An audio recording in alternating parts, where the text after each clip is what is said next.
Not gonna lie, I was very surprised with the two little lolly girls coming up and poking Eugeo and Kirito like that. That caught me. That really did. Because like I said, I'm an anime only now. I don't know what to expect. I have no idea what's gonna happen next. And just seeing how they walked up to Eugeo like that, I had some nerves happening. Like, there was a lot of tension in that moment because I was like, are they good? Are they bad? Like, there's something going on here. Because as soon as, it was said that everybody was apparently held up in, like, their own rooms, they were not allowed to leave, and then somehow they're supposed to be apprentices, they didn't say they were Integrity Knights or not, and they were walking down, there was one thing I thought in my head. I'm like, they're breaking the taboo index. I'm like, for them to be a part of the church, it doesn't make sense for them to break the taboo index. So I was kind of curious about that. I was like, what's going on here? And when they walked up to Eugeo, and then you hear the sticking sound, and when he looks down, I'm like, oh my god, like, yo, it blew me away. I did not expect that. And then all of a sudden you see Kirito, he gets stabbed, and then they're dragged literally up the steps. I love that little effect, by the way. I don't know. I know many might not care about that scene, but just seeing how Eugeo, like, when he opens his eyes up slowly, and you just see how his head's bob, and he's being dragged up the steps as they're carrying him up to the 50th floor, I'm like, yo, that's pretty cool. I like that little added addition, like the little effects like that. It really makes you immersed in the episode. But okay, let's get into what Kirito did and how he realized poison was coming. So, he did state in this episode that the handle, like, what was holding the weapon and all that, the little daggers, it was apparently made out of material that was to combat against poison or toxic and stuff and all that. And that was the whole point of it, and basically he realized and recognized that like that soon as he saw it, and also the way they talked about how they were apparently supposed to be held up somewhere, but, they were just apprentices or whatever. Kirito knew there was something off, because there's no way someone's going to break the taboo index. The last time we saw someone break the taboo index was Eugeo, which his eye exploded because of it. That's just how brutal it was. So, we know for a fact that breaking the taboo index isn't easy. Especially knowing that they're a part of the administrator, they're working for the administrator, all the people in this tower. Most of these individuals are not going to break the taboo index. It's common freaking sense. So, Kirito, he knew something was off and shady. For a very good reason. And this actually goes back to the original season, the first season of SAO, or the original novels of SAO, like the beginning first arc. So let's get into that. If you all remember, there was a dude in, like, this first half of SEO Season 1, but it also in the original novels, like the first or second novel of SAO, there was a dude that poisoned Kirito. I don't know how many of you remember that. It's been so many years since I've seen that scene. I honestly have forgotten the dude's name. I know it started with a K or something, KU or whatever, but I really don't remember his full name, but I do remember what effect it had on Kirito and what that scene really meant. You had it to where, in the past, Kirito was dragged out in the middle of nowhere when no one was around in the original SAO game and VR experience, and he was taken out with this dude, and this dude poisoned him, paralyzed him, and Kirito couldn't move. If it wasn't thanks to really good timing and plot armor, he would have died. And ever since that moment, he's been a little bit more cautious towards weapons, poison, stuff like that. So, obviously, he would keep his eyes out for anything like that. For instance, poison weapons or whatever. And so, in that moment, with him realizing what the two girls were holding, what weapons they had, him realizing that is not really that far-fetched because of what happened in the original arc of SAO. So I just wanted to clarify, that was something that definitely is very relevant to Kirito's character, and it's not something that just appeared right now in this season and why he's just so, has so much knowledge about it. It's because he has done so much research on PvP, quick tactics and stuff, that he knows, people try to do this type of stuff to get a quick victory, and so that's why he was very cautious about it. But anyways, let's get into the actual episode and the fight and then the two little lolly girls and their motive or whatever. So, from what I can understand, is that the administrator, she wanted to complete a pure or perfect resurrection spell. She wanted to be able to completely revive an individual, and there was some successful attempts, but apparently to get someone to come back properly, they have to be killed very quickly. For instance, either the head has to come off or their heart or whatever. It has to be a very quick death. If it's a very long, drawn-out death or whatever, where, like, let's say multiple limbs, and then, you know, you're just pieces and chunks all over the place, you're not really going to probably come back the same person. It's not going to be a perfect resurrection. And it's basically what the two little girls were telling us in this episode, that the perfect resurrection spell isn't really perfect, which in some ways makes sense, because when you really think about it, and also how resurrection would probably work in this world, it probably wouldn't be easy to bring back someone that died. And let me explain. You gotta remember, all these characters, all these NPCs, or AI actually, they are from humans. Their minds, all that, they started from like an infant child from the real world, and their, you know, mind was put into the game, basically. You gotta think about it like this. If they technically die, and their brain realizes, or their mind thinks they're dead, coming back to life is probably not something that you can easily do. It seems like it would break the program. Like, your entire program would break if you realized you were dying. Like, the process of you dying. I mean, let's think about what happened to the two little nobles, you know, a couple episodes ago. You remember when Kirito and Eugeo, when they squared off against him, and the one dude, like, his arm got completely cut off, and he was bleeding to death and everything, and he was screaming and everything?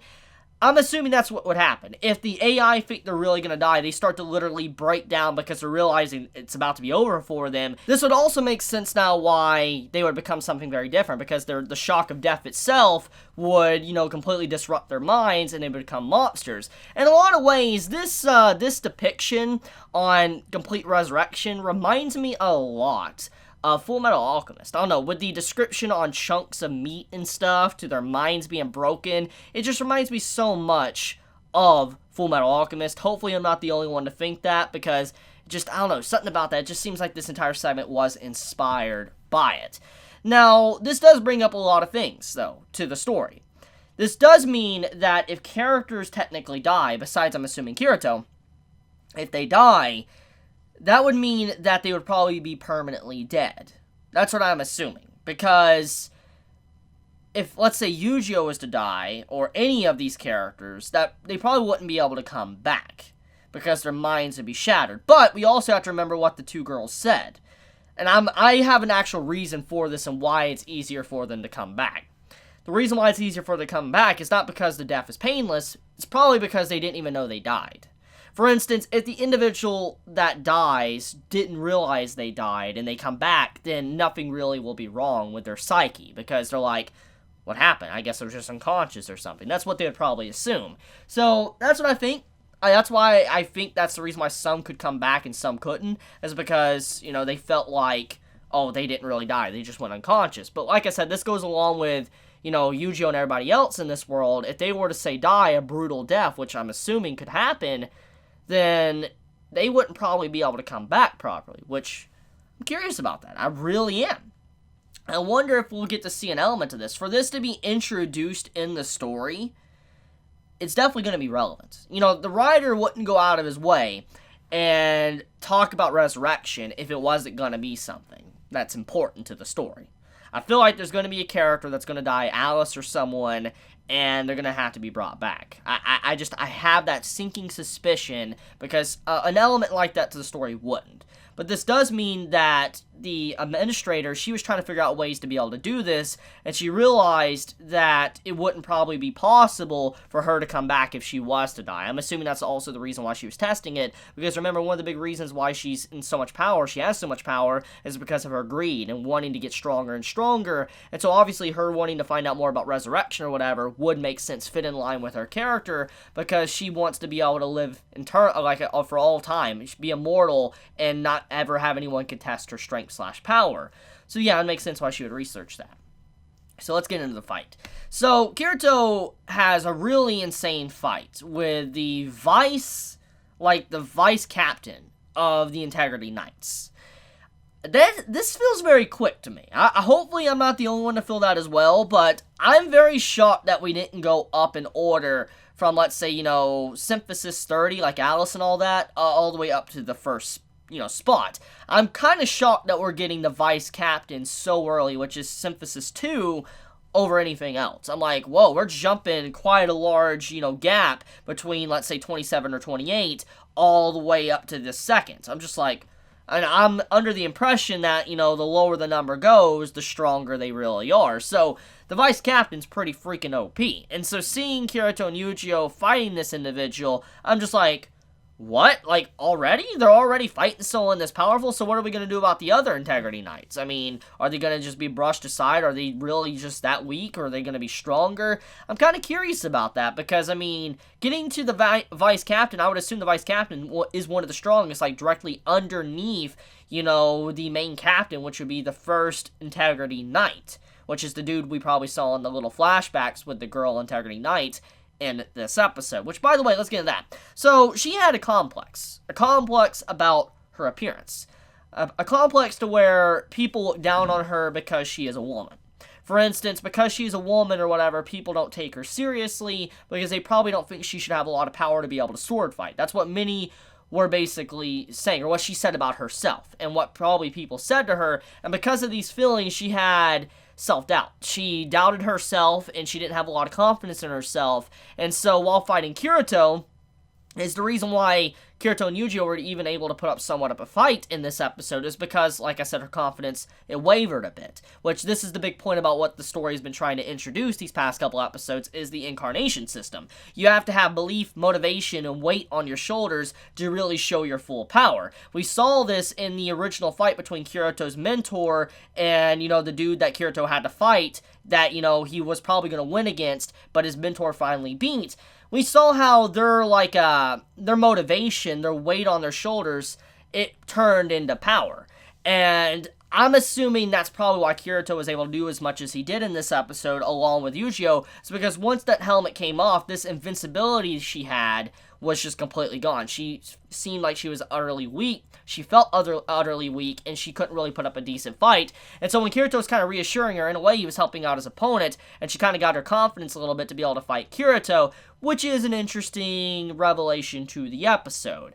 But regardless of all of that, though, I do like how Kirito, he realized how disgusting she was as a person in terms of how she cared little for herself. Like, when she started using her attack, the attack started hurting her own body, and Kirito got really upset with that because she had no regard for her own self. She didn't care. She was just a puppet, a part of this world, not caring about her own life, and Kirito obviously doesn't like that because he believes everyone here does have their own soul, their own life, and he doesn't think that they should just throw their life away willy-nilly. And so that's why he got very upset with her, is because she was just willing to throw away instantly without really thinking about the consequences. Which, by the way, speaking of characters, let's talk about Eugeo. So Eugeo's been going through a lot of character development. And actually, I remember in the light novel, I remember reading a little bit more to Eugeo's character, and it was kind of cut. I was kind of waiting for it to be added back in, maybe this episode or last, but it really hasn't, and I'm assuming it's going to be gone for keeps. But there's a little bit to Eugeo's character that was cut. When they went to the library and all that with the, the Cardinal, when, Kirito was talking to the Cardinal and all that, what took Eugeo so long to get back was that he was reading in the library about himself, or history, and he was basically trying to figure out if there was criminals, anyone's ever broke the taboo index, anything like that, and he realized he was basically the only one to really ever do that, to go as far as he's done in this world. And so obviously, being someone that's basically done something completely different that no one in history has ever done, he feels dirty, angry with himself. And you can see since, a couple episodes now, ever since the events of that happened, that he hasn't really thought highly of himself. He has had a lot of this anger, and so seeing him in this episode talking about justice and all that, like, your justice, it's not good or whatever, it's kind of like he was reflecting, like, he wants them to be disgusting in his viewpoint, because he wants to have a motive, a reason to hate them, because he's just filled with hatred. He's accepted that he's a piece of crap or whatever. He feels like he's a piece of crap, and he wants to have a justification to hate them. But Kirito's like, look, dude, you need to calm down, okay? Your hate is not really going to get you anywhere. It's understandable to be angry, but it's really not going to get you anywhere in the grand scheme of things. You're just going to turn into a slimy, grimy, heinous person. So Kirito's trying to help the man out. He's trying to change him for the better and allow him to realize what right and wrong really is. And that is kind of what Kirito's been teaching him for the past few episodes. But I think that's pretty much about it. So let me know your thoughts in the comments below. If you enjoy my content, please subscribe. If you like this video, please leave a like. And I love you guys. Please be safe. Chibi out.